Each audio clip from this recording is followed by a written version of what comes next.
हाय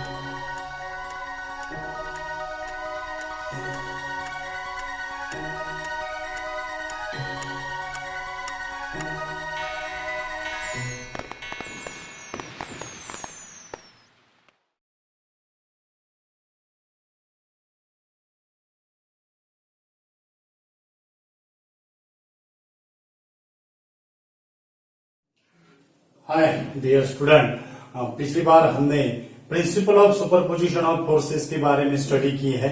उसके पहले हमने कंपैरिजन ऑफ इलेक्ट्रोस्टैटिक फोर्स और ग्रेविटेशनल फोर्स के बारे में स्टडी की है। और आज जो है हमारा जो न्यू आर्टिकल है that is the electric field. That is the electric field. Dear student, हमें पता है अगर हम Q1 चार्ज और Q2 charge which is separated by a distance r, then these two charges experience of force of attraction or forces of repulsion, whether the two charges are unlike in nature, forces of attraction is produced between them, and whether the two charges are like in nature, then the forces of repulsion produce them. Okay, that is the इसको हम F12 कहेंगे। Okay, और इसको हम F21 कहेंगे। और Coulombic जो force रहेगा, फिर कूलम्बिक जो फोर्स रहेगा, अगर हमने F12 अगर लिया तो वो हम लिखेंगे K into Q1 Q2 R square into unit vector R, यानी ये जो R है, ये R का जो डायरेक्शन रहेगा, यूनिट वेक्टर R का जो डायरेक्शन रहेगा, वो it is in the direction of F12। It is in the direction of F12, ये डायरेक्शन से रहेगा वो यूनिट वेक्टर। ओके, तो ये हमें पता है। लेकिन ये जो चार्ज है, ये चार्ज को ये Q2 चार्ज का प्रेजेंस कैसे पता चलेगा? हमने ये Q1 चार्ज और Q2 चार्ज को टच भी नहीं किया। हमने Q1 और Q2 चार्ज को टच नहीं किया। Both the charges does not touches to each other which is separated by some distance, then and only then it is attracted or repulsion, even though it does not know the presence of the charge Q2। ये Q1 charge को इसका presence पता नहीं है और ये Q2 को इसका प्रेजेंस पता नहीं है, फिर भी वो एक दूसरे की तरफ क्या हो रहे हैं? अट्रैक्टेड हो रहे हैं। How it is attracted? How knows the presence of one charge to other charges? This reason is given by the concept of electric field. By the concept of electric field. और electric field का concept जो है वो, अगर हमने यहां पे ये हम एक चार्ज लेते हैं, मानो ये चार्ज Q है। ओके, और ये जो यहां पे हमने एक चार्ज रखा है P पॉइंट पे, ये है P पॉइंट पे हमने चार्ज रखा है। ओके, तो ये जो P पॉइंट है, ये P पॉइंट हम टेक चार्ज करके क्या करेंगे? यूज करेंगे। It is acts as a test charge. जो यहाँ पे हम चार्ज कंसीडर कर रहे हैं P पॉइंट पे, वो Q0 कंसीडर कर रहे हैं, और this Q0 is a test charge. This Q0 is a test charge. Then अब ये क्या होगा? It is experience the Coulombic force. That is experience the Coulombic force, that is F। It is experience the Coulombic force, that is F।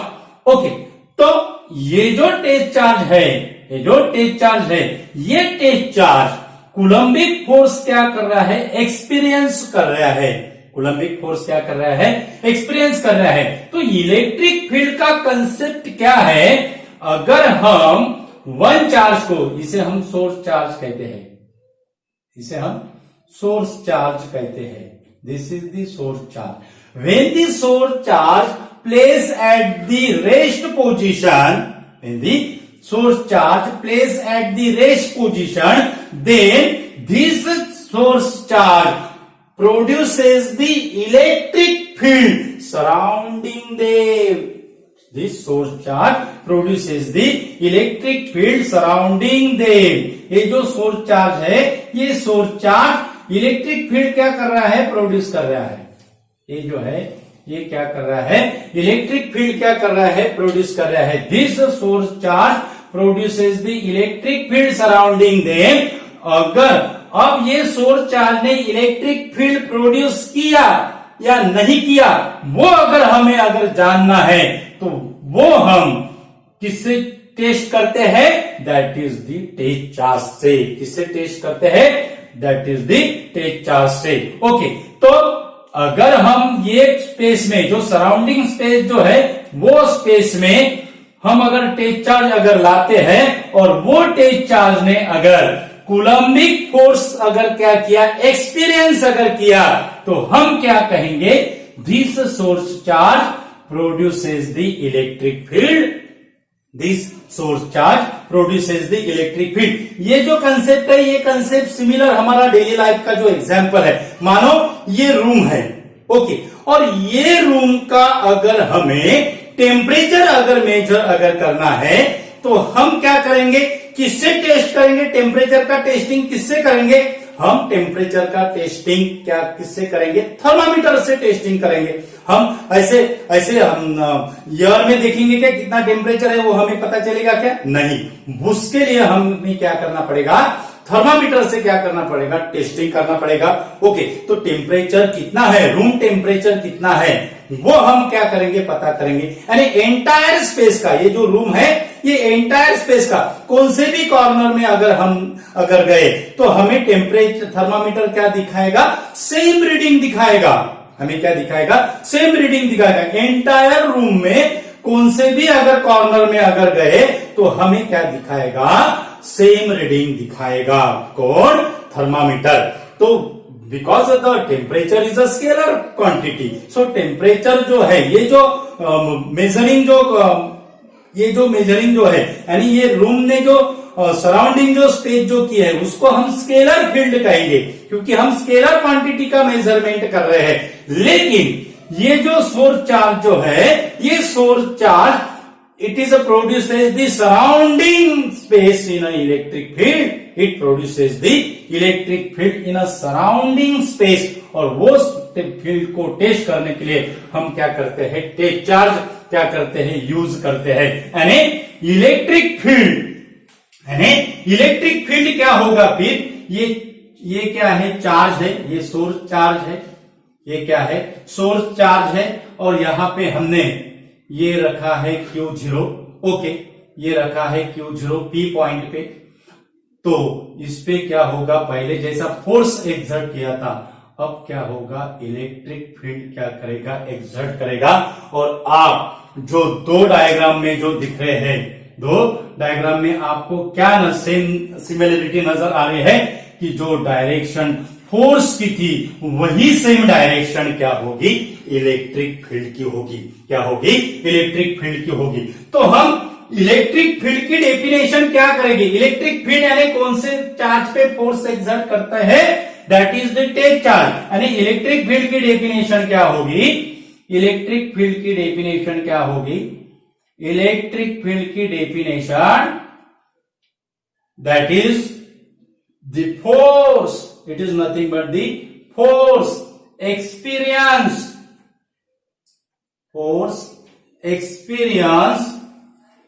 per unit test charge, force experience per unit test charge, force experience per unit test charge. और ये test charge का जो magnitude है वो हम क्या लेते हैं, पॉजिटिव लेते हैं, per unit positive test charge, per unit positive test charge. Positive test charge से इलेक्ट्रिक फील्ड हम क्या करते हैं, काउंटेड करते हैं, रिकॉर्डेड करते हैं, मेजर करते हैं।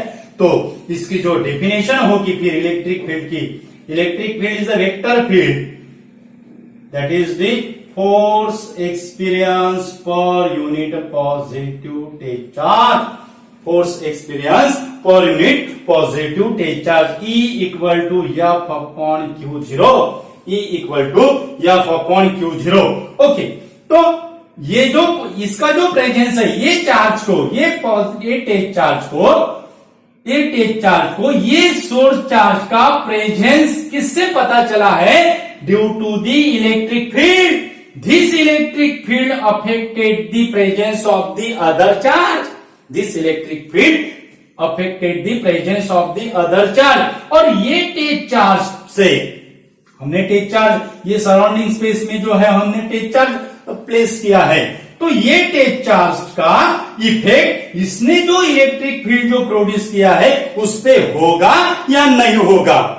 ये टेस्ट चार्ज का इफेक्ट ये सोर्स चार्ज के इलेक्ट्रिक फील्ड पर नहीं होगा और नहीं होता है, क्योंकि इसका जो मैग्नीट्यूड है, this magnitude is very very small, it is tends to zero, it is tends to zero, it is not equal to 0 but it is tends to 0, it is very very small, it is nearly equal to 0, it is nearly equal to 0, limiting value है। और फिर more precise हम definition कैसे करेंगे, it is the limiting value, that is it is the limit, E की definition क्या होगी, E that is limit Q0 tends to 0, limit Q0 tends to 0, that is f upon Q0, that is f upon Q0, limiting value है, it is the limiting value। और कितना, that is the Q0 tends to 0, it is nearly equal to 0 but not a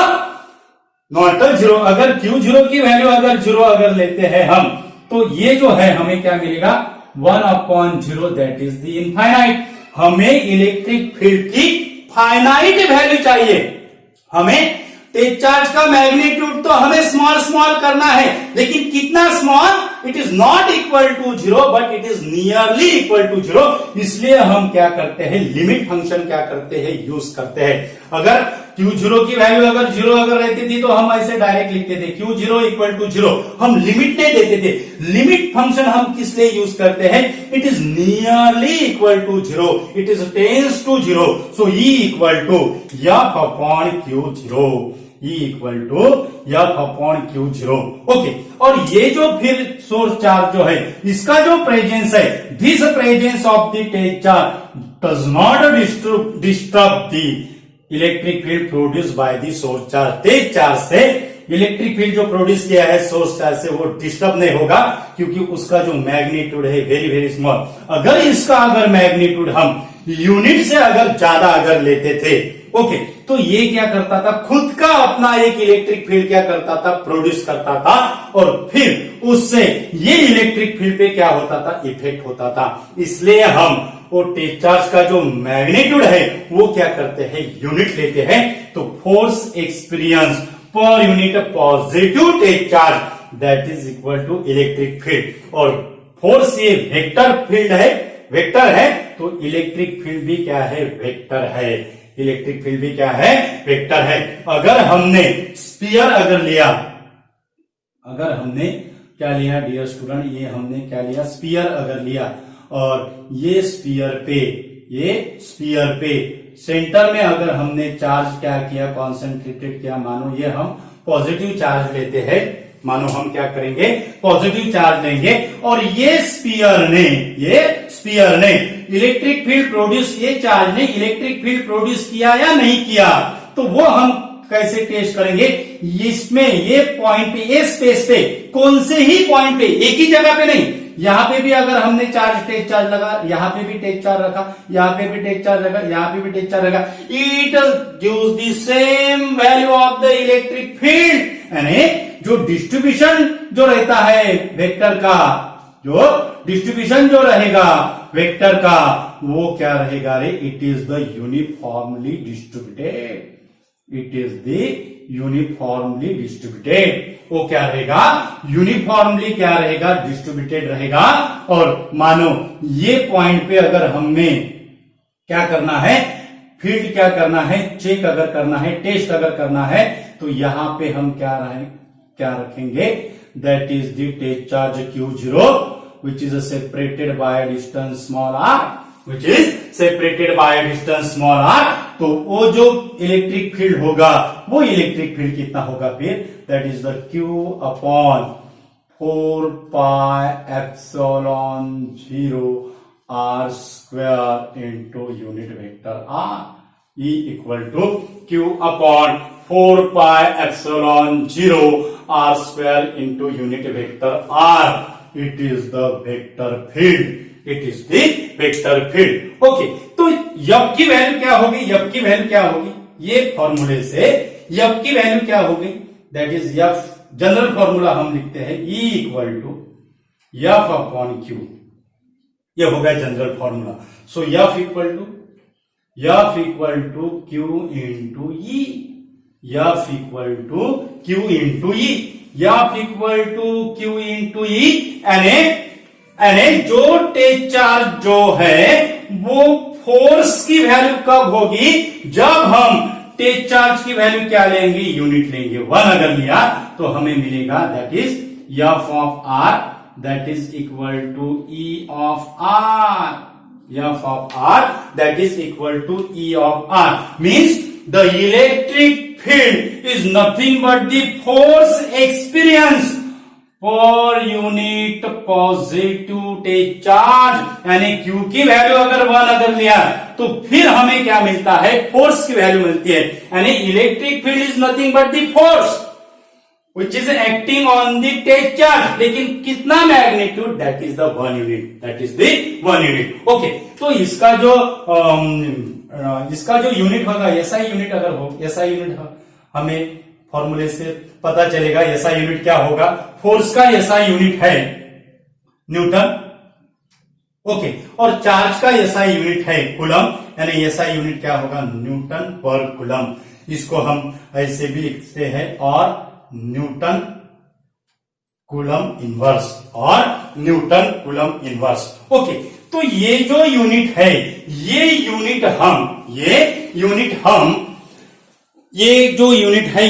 हम volt में भी क्या कर सकते हैं? कन्वर्ट कर सकते हैं. वोल्ट में भी क्या कर सकते हैं? कन्वर्ट कर सकते हैं. और इलेक्ट्रिक फील्ड ये जो फॉर्मूला है E का, E equal to limit E equal to F upon Q 0, इसको हम इलेक्ट्रिक फील्ड इंटेंसिटी भी कहते हैं. ओके, तो एसआई यूनिट जो है न्यूटन पर कूलम. अब हमें पता है कि जो पोटेंशियल डिफरेंस जो रहता है that is V equal to W upon Q. V equal to W upon Q. ये जनरल डेफिनेशन है. ओके, तो इसका यूनिट अगर हमें सिंबल में अगर लिखना है तो work is measured in joule, coulomb is measured in charge is measured in coulomb. और ये हो गया हमारा V volt. Potential difference is measured in volt, तो उसका V सिंबल रहता है. V equal to volt equal to joule per coulomb. Volt equal to joule per coulomb. और हमें एक और डेफिनेशन पता है वर्क की. That is it is equal to force into displacement. Force into displacement. उससे joule it is converted into newton metre per coulomb. That is V equal to newton metre per coulomb. So coulomb equal to newton metre per volt. क्या आएगा? Coulomb का क्या होगा? Newton metre per volt. अब ये अगर value coulomb की ये यूनिट में अगर डाला तो हमें क्या मिलेगा?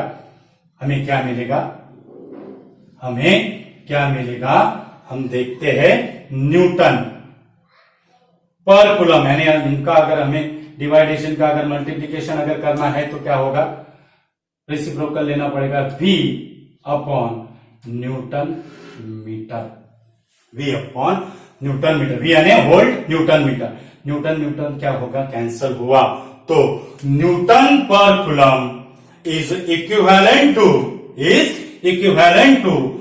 Volt per metre. Newton per coulomb is equivalent to volt per coulomb. ऐसा यूनिट क्या है? न्यूटन पर कूलम है. और this newton per coulomb is equivalent to volt per metre. यानी इसका आंसर यहाँ पे कितना है हमारा? That is volt per metre. तो इससे इलेक्ट्रिक फील्ड इंटेंसिटी का एक और फॉर्मूला होगा. That is the potential difference upon distance. E equal to V by D. E equal to V by D, where D is the distance, V is the voltage बोलते हैं हम उसको. Okay, तो इसको हम और भी कन्वर्ट कर सकते हैं. न्यूटन यानी फोर्स का है.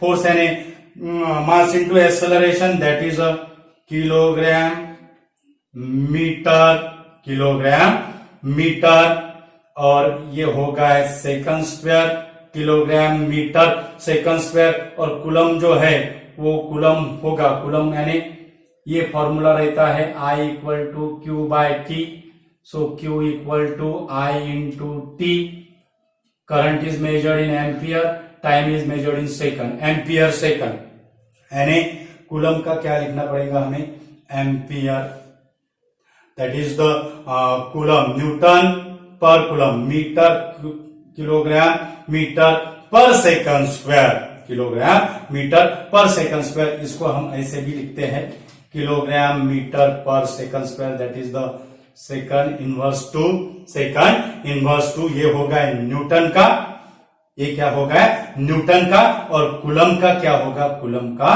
That is coulomb I into T, that is ampere second, क्या होगा एम्पियर सेकंड। ऐसा भी क्या होगा डियर स्टूडेंट, हम यूनिट क्या कर सकते हैं, लिख सकते हैं, और इससे फिर इसका डायमेंशनल फॉर्मूला क्या होगा, इसका डायमेंशनल फॉर्मूला, इलेक्ट्रिक फील्ड का डायमेंशनल फॉर्मूला यानी force upon Q, force upon Q, okay, dimensional formula निकाल रहे हैं, इलेक्ट्रिक फील्ड का डायमेंशनल फॉर्मूला, फोर्स की डायमेंशन हमें पता है क्या है, मास इंटू एक्सेलरेशन, फोर्स की डायमेंशन हमें पता है क्या है, mass into acceleration, that is m1 L1 t to the power -2, m1 L1 t to the power -2, m1 L1 t to the power -2, और चार्ज जो है, चार्ज हमने अभी कन्वर्ट किया है, चार्ज जो है वो करंट में और सेकंड में क्या किया है, कन्वर्ट किया है, यानी टाइम में कन्वर्ट किया है, यानी चार्ज क्या होगा, that is ampere T1, ampere T1, यानी क्या होगा, इसका डायमेंशन क्या होगा, इलेक्ट्रिक फील्ड का डायमेंशन क्या होगा, दैट इज m1 L1 ये to the power -1, A to the power -1, और ये +1 ऊपर न्यूमरेटर में जाने के बाद क्या होगा, -1 होगा, तो हमें मिलेगा t to the power -3, m1 L1 A to the power -1 t to the power -3, this is the dimensional formula for electric field, this is the dimensional formula for electric field. तो ये था डियर स्टूडेंट हमारा electric field पे, electric field article पे explanation. और अगर हमारा video अगर आपको अगर पसंद अगर आया तो उसको शेयर कीजिए। अगर हमारे चैनल पे अगर नए अगर यूजर अगर है तो हमारा चैनल सब्सक्राइब कीजिए और आपके फ्रेंड्स को भी शेयर कीजिए। जो नीडी स्टूडेंट है उनको भी हमारा वीडियो शेयर कीजिए और हमारा चैनल सब्सक्राइब कीजिए। Thank you so much once again dear student.